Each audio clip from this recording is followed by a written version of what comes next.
একবার উম্মুল মুমিনিন হযরত আয়েশা রাদিয়াল্লাহু তাআলা আনহা প্রিয় নবী সাল্লাল্লাহু আলাইহি ওয়াসাল্লামকে জিজ্ঞাসা করলেন, ইয়া রাসূলুল্লাহ, ইয়া হাবিবাল্লাহ, আপনার উম্মতের মধ্যে এমন লোক কে যে হিসাব নিকাশ ব্যতীত জান্নাতে প্রবেশ করবে, যে হিসাব নিকাশ ছাড়াই জান্নাতে প্রবেশ করবে? তখন রাসূল সাল্লাল্লাহু আলাইহি ওয়াসাল্লাম ইরশাদ করলেন, যে ব্যক্তি নিজের জীবনের গুনাহের কথা মনে করে দিনরাত আল্লাহর ভয়ে কাঁদতে থাকে, যে ব্যক্তি নিজের জীবনের গুনাহের কথা মনে করে দিনরাত আল্লাহর ভয়ে কাঁদতে থাকে। আপনি আমি কি নিজের জীবনের গুনাহের কথা স্মরণ করি? আপনি আমি কি নিজের জীবনের গুনাহের কথা স্মরণ করে আল্লাহর ভয়ে কাঁদি? আমরা কি মৃত্যুকে স্মরণ করি? আমরা কি আখিরাতকে স্মরণ করি? আমরা আখিরাতকে কি স্মরণ করি? আমরা স্মরণ করি দুনিয়াকে, স্মরণ করি টাকাকে, কখন আমার টাকা হবে, কখন আমার বাড়ি হবে, কখন আমার ক্ষমতা হবে। দুনিয়ার জীবন শুরু আনন্দ করার জন্য না, দুনিয়ার জীবন শুরু ইচ্ছা মতো নিজের জীবনটাকে গড়ে তোলার জন্য না, দুনিয়ার জীবন শুধু ধন সম্পদ টাকা পয়সা না, দুনিয়ার জীবন হলো শুধু ধোঁকা। কোরআনের মধ্যে আল্লাহ তাআলা বলেন, ওয়া মা হায়াউতিদ দুনিয়া ইল্লা মাতাউল গুরুর, দুনিয়ার জীবন হলো শুধু ধোঁকা, দুনিয়ার জীবন হলো শুধু ধোঁকা। আপনি কাদেরকে আপন ভাবতেছেন? মা বাবা, ভাই বোন, বন্ধু বান্ধব, আত্মীয় স্বজন, তাদেরকে আপনি আপন ভাবতেছেন? এই পৃথিবীতে একমাত্র আল্লাহ তাআলা রাসূল ছাড়া এই পৃথিবীতে কেউ আপন নয়। এই পৃথিবীতে একমাত্র আল্লাহ তাআলা রাসূল ছাড়া এই পৃথিবীতে কেউ আপন নয়। যাদেরকে আপনি আপন ভাবতেছেন, মা বাবা, ভাই বোন, বন্ধু বান্ধব, আত্মীয় স্বজন, যাদেরকে আপনি আপন ভাবতেছেন, তারা কেউ আপন নয় একমাত্র আল্লাহ তাআলা রাসূল ছাড়া। এর বাস্তব প্রমাণ, আপনি যে মারা যান, আপনাকে মসজিদে পালকিতে করে কে নিয়ে যায়? দুশমন। আপনি অন্ধকার কবরের মধ্যে একা থাকতে পারবেন না, আপনাকে অন্ধকার কবরের মধ্যে একা রাখে আসে কারা? দুশমন। আপনাকে এক কদম দুই কদম করে কবরের মধ্যে নিয়ে যায় কারা? দুশমন। আপনার দেহতের উপর বাঁশ দিয়ে মাটি চাপা দেয় কারা? দুশমন। আপনি অন্ধকার কবরের মধ্যে একা ভাবতে থাকলেন, চিন্তা করতে থাকলেন, আমি তো দুনিয়াতে একা ছিলাম না, আমি তো আমার মা বাবা, ভাই বোন, আত্মীয় স্বজনের সাথে থেকেছি, আজকে তো আমি একা হয়ে গেলাম, আজকে তো আমি একা হয়ে গেলাম, আজকে তো আমি একা হয়ে গেলাম, আজকে তো আমার সব সম্পর্ক ছিন্ন হয়ে গেল, সব সম্পর্ক ভেঙে গেল। তখন আল্লাহ তাআলার পক্ষ থেকে উইয়া আসে, আরে আল্লাহর বান্দা, এখনো সব সম্পর্ক ছিন্ন হয় নাই, এখনো সব সম্পর্ক ভেঙে যায় নাই, এখনো দুইটা সম্পর্ক আছে। বলে যে কি? বান্দা হিসাবে আল্লাহ তাআলার সাথে সম্পর্ক, উম্মত হিসাবে নবীর সাথে সম্পর্ক। এই পৃথিবীতে একমাত্র আল্লাহ তাআলার রাসূল ছাড়া এই পৃথিবীতে কেউ আপন নয়, তারা আমাদের সত্যিকারের আপন। আপনি যাদেরকে আপন ভাবতেছেন, মা বাবা, ভাই বোন, বন্ধু বান্ধব, আত্মীয় স্বজন, বউ বাচ্চা, যাদেরকে আপনি আপন ভাবতেছেন, তারা চাইলে তো তার ঘরের মধ্যে আপনাকে কবর দিতে পারতো। আপনার মা বাবা, ভাই বোন, আপনার স্ত্রী, বউ বাচ্চা, তারা চাইলে তো তার ঘরের মধ্যে আপনাকে দাফন করতে পারতো, কবর দিতে পারতো। আপনি দিয়েছে কি?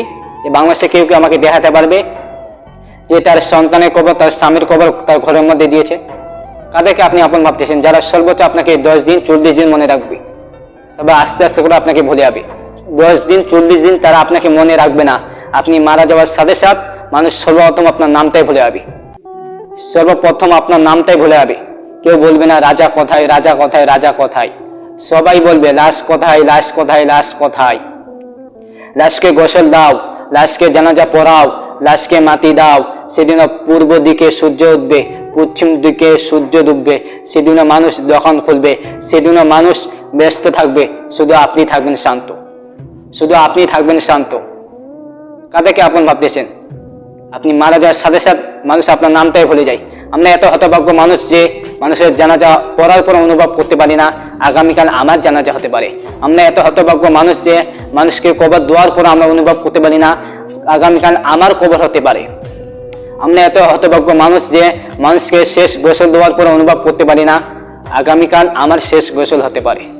আমরা এত হতভাগ্য মানুষ, আমরা কবরকে দেখেও মৃত্যুর কথা স্মরণ করতে পারি না।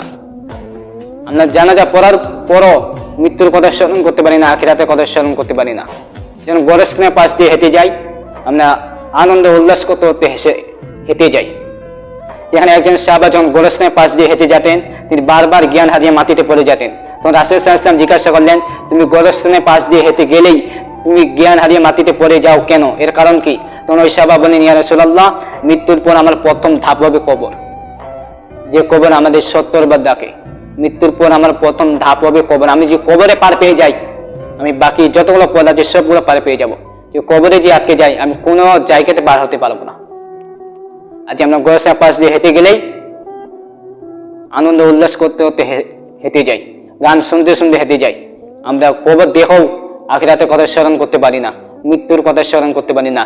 যে কবর মা ফাতেমাকে চিনিনি, যে কবর নবীর মেয়েকে চিনিনি, যার আমল ঠিক কবর তার সাথে ঠিক, যার আমল ঠিক কবর তার সাথে ঠিক। যুবক, তুমি মসজিদের রাস্তা চিনাও, মসজিদে আসো না, অথচ মসজিদে পালকি তোমার বাড়ি না চিনলেও ঠিক একদিন তোমার বাড়ির সামনে পৌঁছে যাবে। সেদিন তোমার কাকুতি মিনতি শুনবে না, সেদিন তোমার উনুনের বিনয় শুনবে না, সেদিন তোমাকে অন্ধকার কোণের মধ্যে নিয়ে যাবে। সেদিন শুধু আফসোস করা ছাড়া কোনো উপায় নাই, সেদিন শুধু আফসোস করা ছাড়া কোনো উপায় নাই। যে আলী রাদিয়াল্লাহু তাআলা আনহু একটা কথা বলতেন, দুনিয়াতে মানুষ এমন ভাবে বিচরণ করে, এমন ভাবে বসবাস করে, মনে হয় দুনিয়াটা আমাদের জন্য আর কারোর জন্য নয়। যখন ওই ব্যক্তি দুনিয়া ছেড়ে চলে যায়, মারা যায়, মনে হয় ওই ব্যক্তি দুনিয়াতে কখনোই ছিলই না। দেখেন কত গভীর কথা বলেছেন।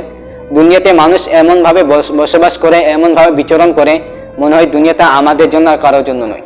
ওই ব্যক্তি যখন দুনিয়া ছেড়ে চলে যায়, মারা যায়, মনে হয় ওই ব্যক্তি দুনিয়াতে কখনো ছিলই না। অর্থাৎ আবু বকর রাদিয়াল্লাহু তাআলা আনহু তিনি দুনিয়াতে সার্টিফিকেট পেয়েছিলেন আমি জান্নাতি, তিনি দুনিয়াতে সার্টিফিকেট পেয়েছিলেন আমি জান্নাতি।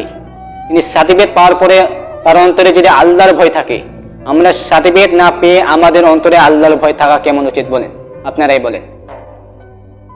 প্রিয় নবী হযরত মুহাম্মদ সাল্লাল্লাহু আলাইহি ওয়াসাল্লাম এই সবচেয়ে প্রিয় সাহাবী ছিলেন হযরত আবু বকর রাদিয়াল্লাহু তাআলা আনহু। তাহলে এত সব ফজিলত থাকা সত্ত্বেও আবু বকরের অবস্থা এই ছিল যে তিনি আল্লাহ পাকের ভয়ে সর্বদা ভিতরে সন্তুষ্ট থাকতেন আর বলতেন, হাই যদি আমি বৃক্ষ হতাম আর আমাকে কেটে ফেলা হতো, অথবা যে ঘাসের চতুর্পদ জন্তুর আহারে পরিণত হতাম। একবার তিনি একটি পাখি দেখে বললেন, ওরে পাখি, তোর ভাগ্য কত প্রসন্ন, চারিদিকে প্রাকৃতিক সুযোগ সুবিধা তোর রয়েছে, আখিরাতে তোকে হিসাব দিতে হবে না, আখিরাতে তোকে হিসাব দিতে হবে না।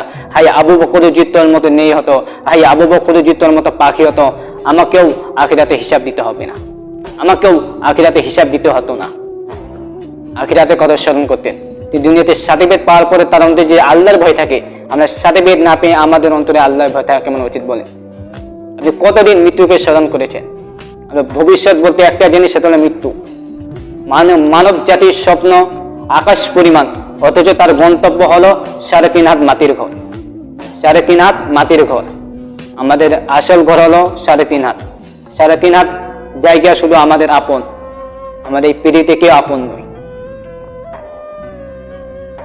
আল্লাহ পাকের ভয়ে কাঁদেন, এখনো সময় আছে, আল্লাহ দিকে ফিরে আসেন। আল্লাহ পাকের ভয়ে কাঁদেন। আল্লাহ দরবারে দুটি ফটো অতি প্রিয়, একটি হলো অশ্রুর ফোঁটা যা আল্লাহর ভয়ের কারণে নির্গত হয়, দ্বিতীয়টি হলো আল্লাহ রাহে জিহাদের সময় যে মুজাহিদের রক্তবিন্দু ঝরে পড়ে। নিজের হিসাব নিজেকে দিতে হবে।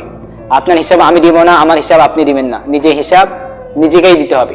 যখন নিজের হিসাব নিজেকেই দিতে হবে, তখন আমরা নিজেকে পরিবর্তন করি, আমরা নিজেকে পরিবর্তন করি। কারণ নিজে ঠিক থাকলে দুনিয়া ঠিক, নিজে ঠিক থাকলে দুনিয়া ঠিক। নিজের হিসাব নিজেকে দিতে হবে। যখন আমাদের হিসাব আমাকেই দিতে হবে, তাহলে আমরা নিজেকে পরিবর্তন করি। কত